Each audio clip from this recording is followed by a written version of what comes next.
Bonsoir, bienvenue et merci de nous rejoindre dans ce journal sur Radio Cotonou. Démarrage depuis hier des audiences foraines dans la ville de Cotonou, initiées par les autorités municipales. C'est un prélude aux séances de reddition de comptes. Fin depuis hier de la composition des épreuves écrites de l'examen du brevet d'études du premier cycle BEPC. Nous écouterons quelques candidats à la fin de cet examen. Puis, plusieurs morts enregistrés en Guinée lors d'un éboulement meurtrier survenu dans une mine artisanale d'orpaillage dans le nord-est du pays. Radio Cotonou, le journal. Patrice Bédia, la mise en ordre de cette session d'information. À la présentation, je suis Samson Oké. Merci donc de nous préférer pour vous informer. La mairie de Cotonou a lancé depuis hier des panels citoyens en prélude aux séances de reddition de comptes. Cette initiative vise à recueillir les diverses préoccupations des citoyens et à favoriser leur participation à la gestion des affaires locales. Prévention des inondations et résilience urbaine, discipline de l'espace public et salubrité urbaine est le thème choisi pour ces échanges. La séance de ce jeudi consacrée aux arrondissements de la 16e circonscription électorale se tient actuellement à la Maison des Jeunes d'Agla. Hier, mercredi, il faut noter que la délégation de la mairie était à la Maison du Peuple d'Akpakpa pour le même exercice.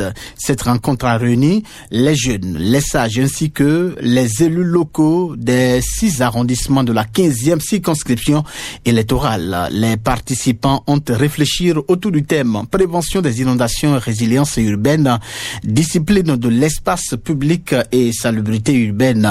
La cérémonie d'ouverture a été présidée par Arlette Bello Saïzonou, première adjointe au maire de Cotonou, représentant pour la circonstance le maire Luc Nyakadia. Nous allons l'écouter à cet effet au micro de Toussaint Dacon.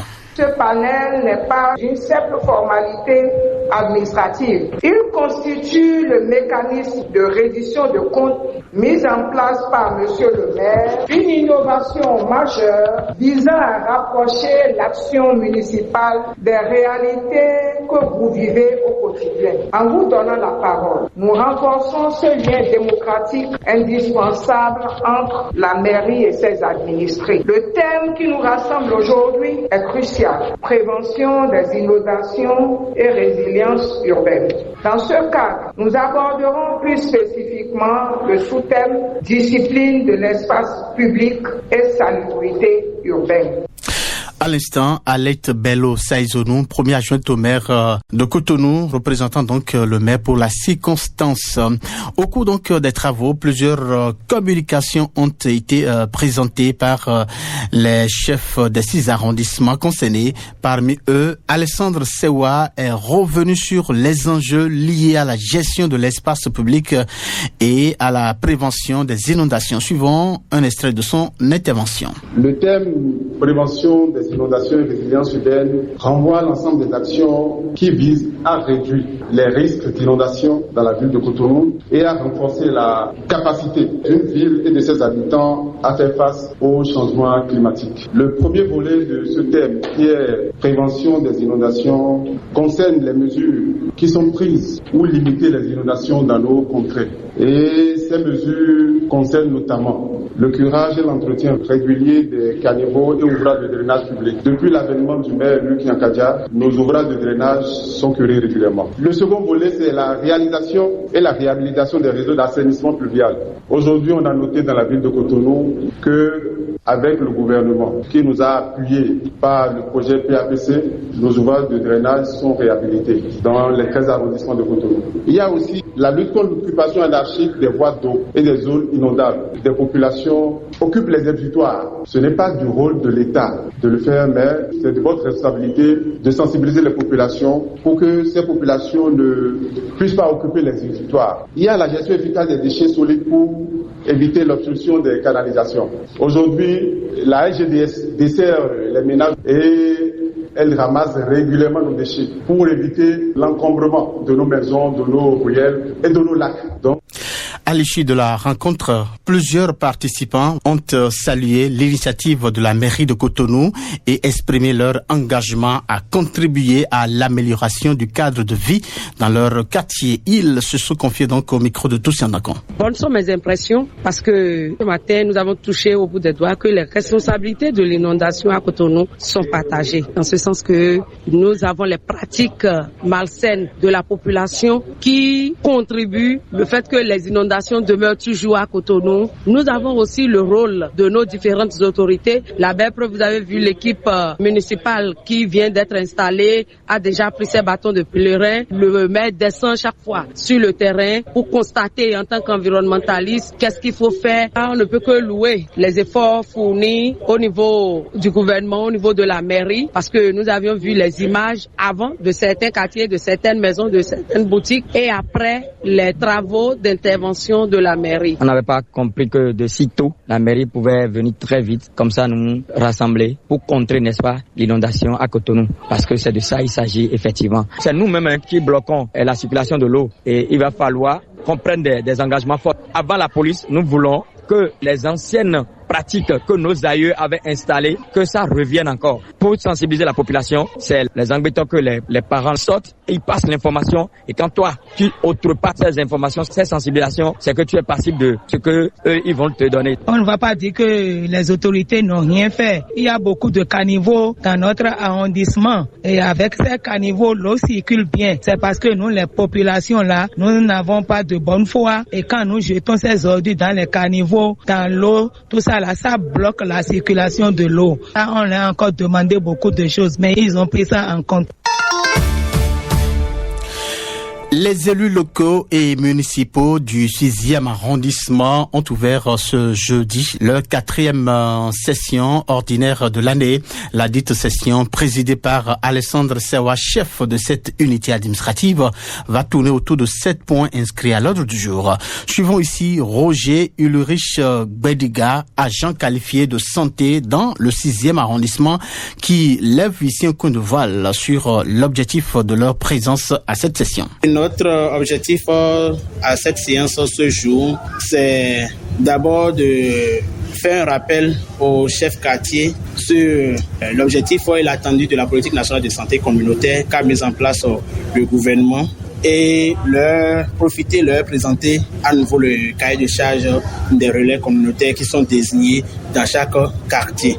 Donc c'était ce pourquoi ce matin nous étions là. Le rôle principal des relais communautaires qui sont aujourd'hui tout proches de la population, il s'agit réellement d'être proche des ménages, d'accord, d'être proche des ménages et d'accompagner chaque ménage afin que tout problème qui sera dans chaque ménage, dans chaque rapport, dans chaque quartier soit détecté plus tôt et à l'heure tout maintenant de relayer cette information à leur supérieur hiérarchique que sommes-nous. Dans le 12e arrondissement, les élus locaux et municipaux se sont réunis ce mercredi 10 juin 2026 au siège de cet arrondissement dans le cadre de leur 3e session ordinaire de l'année.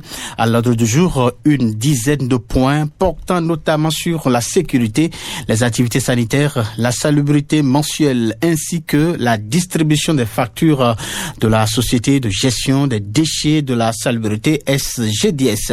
À l'ouverture des travaux, le chef d'arrondissement intérimaire Folikwe Jossou a invité les conseillers à une participation active afin donc de trouver des solutions aux préoccupations des populations. Nous vous invitons donc à suivre un extrait de son allocution. C'est notre devoir de nous réunir une fois par mois en session ordinaire pour nous prononcer sur toutes les affaires concernant l'arrondissement, donner notre avis sur les affaires pour lesquelles nous sommes requis par le conseil communal et faire des propositions relatives au développement et à la bonne administration de l'arrondissement. Le conseil d'arrondissement a le devoir de participer et de contribuer de manière permanente et effective aux activités de préservation de l'environnement, de sauvegarde des infrastructures et ouvrages publics, de mobilisation sociale ou communautaire et de développement en matière sanitaire. À l'issue des échanges, le coordonnateur des affaires communales de la Société de gestion des déchets de la salubrité SGDS, Évariste Tourné à Djagba, a présenté aux élus les actions menées par sa structure dans le 12e arrondissement. Au micro de Radio Cotonou, il revient ici sur les principaux de sa communication. La SGDS a instauré notre présence à tous les conseils quand nous sommes invités, quand on vient faire le point de nos activités à ce conseil. Et tout à l'heure, vous allez voir, je vais faire le point de la salubrité, curage, un enlèvement des déchets ménagers dans la maison. J'ai fait des réponses à des questions des élus. Et tout a été en satisfaction. Pour la campagne de salubrité, chaque fois c'est l'arrondissement qui nous donne le quartier et dans lequel nous allons faire la campagne et nécessairement d'ici 2 ou plus tard 112 heures de nous donner parce que nous faisons la campagne de salubrité chaque premier samedi du mois. Autre information dans ce journal démarré le lundi dernier, les épreuves écrites du brevet d'études du premier cycle BEPC, session de juin 2026, ont pris fin ce mercredi sur toute l'étendue du territoire national. À cette occasion, Radio Cotonou a fait le tour de quelques centres de composition afin de recueillir les impressions des candidats à l'issue de cet examen.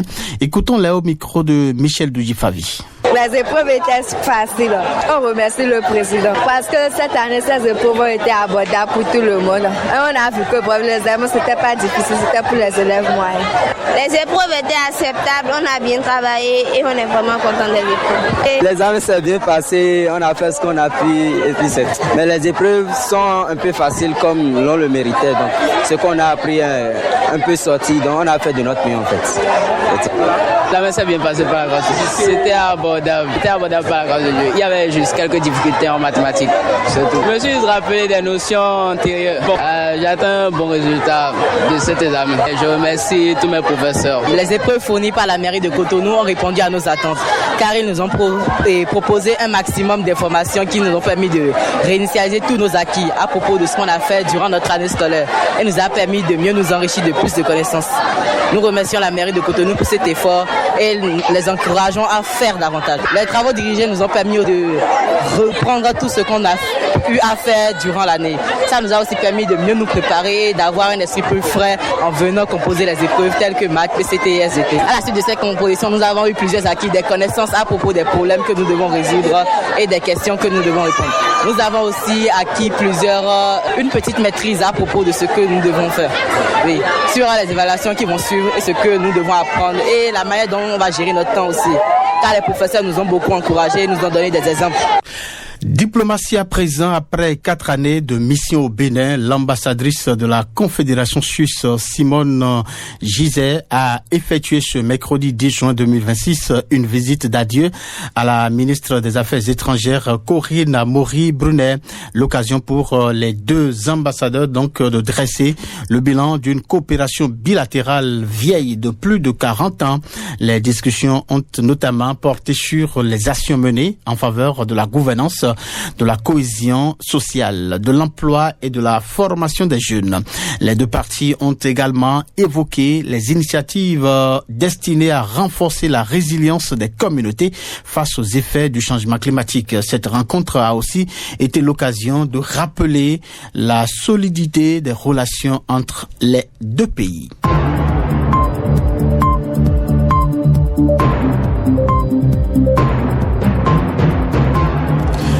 L'actualité de cette édition de journal nous conduit également d'abord en Guinée où un éboulement meurtrier survenu dans une mine artisanale d'orpaillage dans le nord-est du pays a fait plusieurs morts.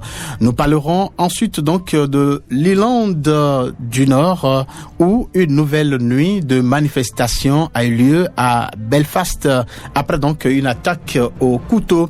Les détails à suivre avec Boussoura Osseni.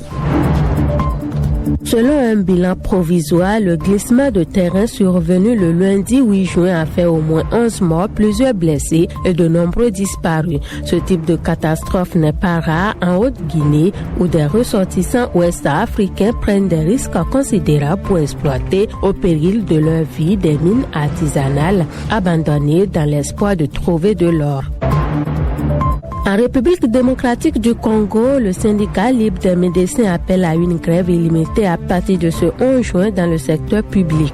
Le syndicat dénonce l'absence de réponse du gouvernement à ses revendications portant sur les salaires, les conditions de travail et les moyens alloués au secteur de la santé. Cette grève intervient en pleine épidémie d'Ebola dans une partie orientale du pays.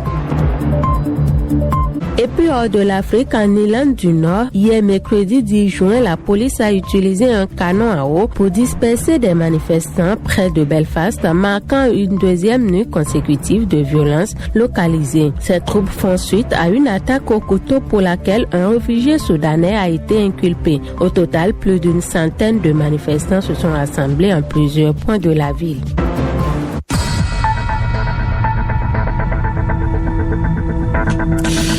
Eh bien, c'est la fin de ce journal sur Radio Cotonou, mise en ombre par Patrice Beja, Samson, je suis resté donc à la présentation. Merci. Au revoir.